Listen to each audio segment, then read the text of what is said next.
भारत में उपनिवेशी शासनकाल में होम चार्जेस भारत से संपत्ति दोहन का महत्वपूर्ण अंग था।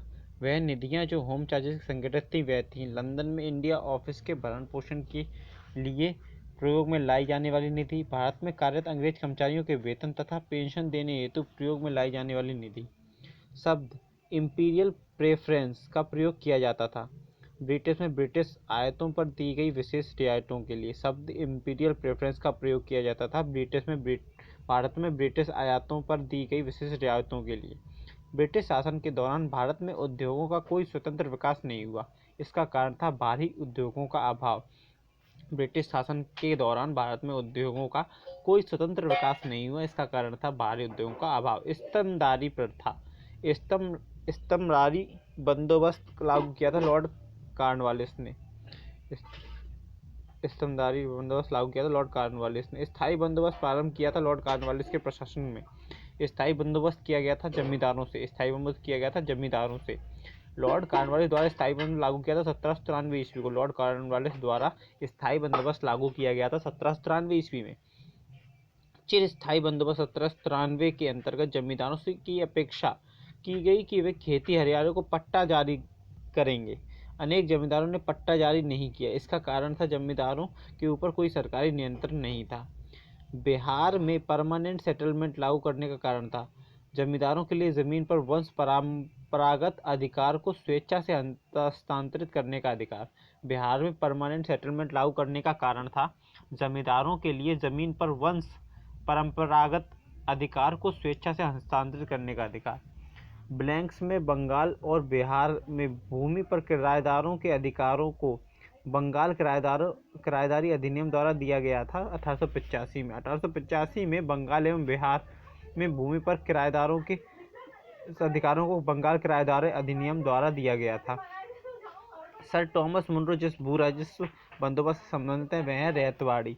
सर टॉमस मुनरो जिस भू राजस्व बंदोबस्त से संबंधित है वह है रैयतवाड़ी। अंग्रेजों ने रैयतवाड़ी बंदोबस्त लागू किया था मद्रास एवं बम्बई प्रेसिडेंसी में। अंग्रेजों ने रैयतवाड़ी बंदोबस्त लागू किया था मद्रास एवं बम्बई प्रेसिडेंसी में।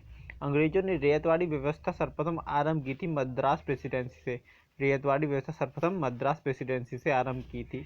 ब्रिटिश व्यवस्था में रैयतवाड़ी भू राजस्व संग्रह प्रचलित था दक्षिण भारत में। ब्रिटिश व्यवस्था में रैयतवाड़ी भू राजस्व संग्रह प्रचलित था दक्षिण भारत में।